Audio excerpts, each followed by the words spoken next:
Зал ожидания. Для правильных мыслей. Ночной автобус Бристоль-Лондон мчал, прорезая причудливый туман скальпелем фар.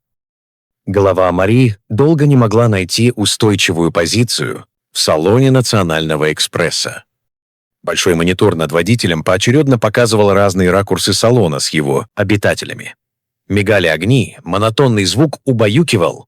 И вот явились они. Что за мир? Вместо неба — купол коры головного мозга. Странные существа, словно в белых простынях.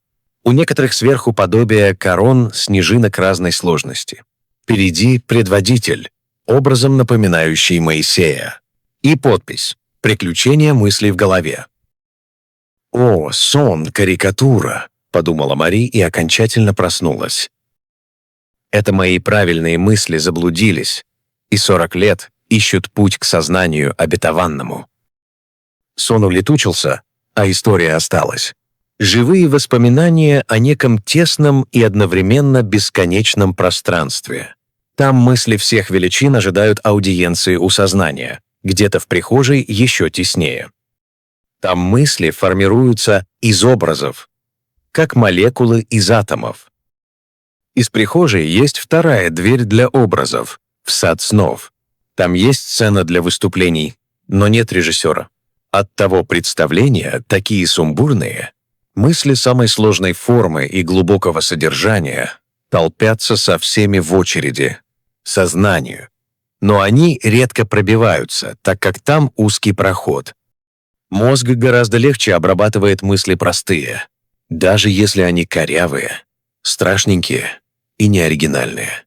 Поэтому страхом, тупикам и базовым примитивным легче проскочить в сознание, где они и варятся в собственном соку. Протолкнуться в сей шабаш мысли возвышенной, сотканной из многих образов, трудно, ведь ее корона как красивая, но очень замысловатая снежинка, да и сама она велика. А мозг не любит напрягаться даже ради очень вкусненького.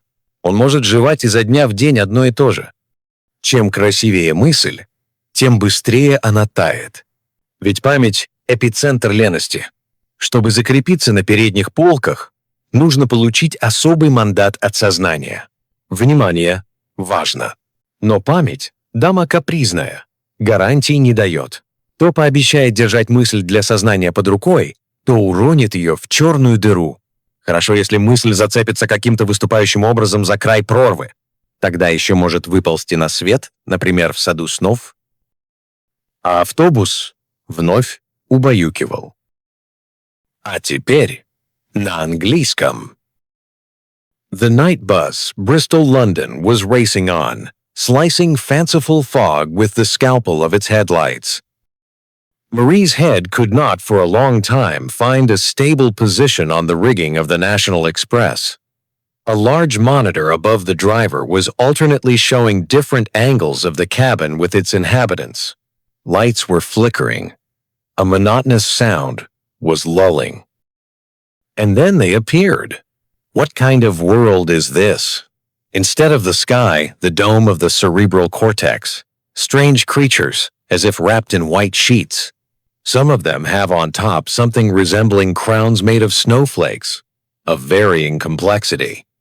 In front, a leader, whose image resembles Moses, and a caption, Adventures of Thoughts Inside the Head. Oh, a dream, a caricature, Marie thought, and woke up completely. These are my correct thoughts that have lost their way and have been searching for the path to the promised consciousness for 40 years.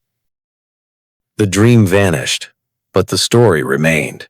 Vivid memories of a certain, cramped, and at the same time infinite space. There, thoughts of all sizes wait for an audience with consciousness. Somewhere in the anteroom it is even more crowded. There, thoughts are formed from images, the way molecules are formed from atoms.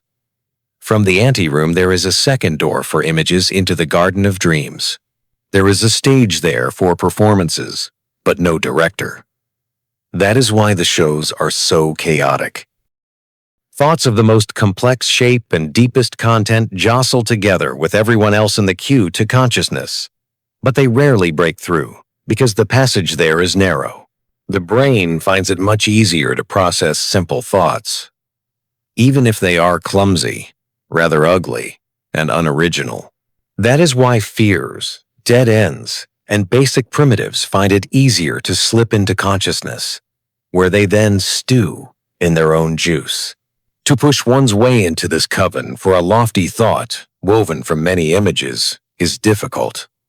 For its crown is like a beautiful but very intricate snowflake, and the thought itself is large. And the brain does not like to strain itself, even for something very tasty.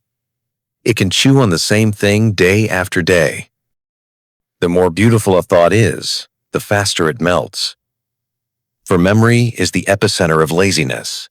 To secure a place on the front shelves, one needs to receive a special mandate from consciousness. Attention. Important. But memory is a capricious lady and gives no guarantees.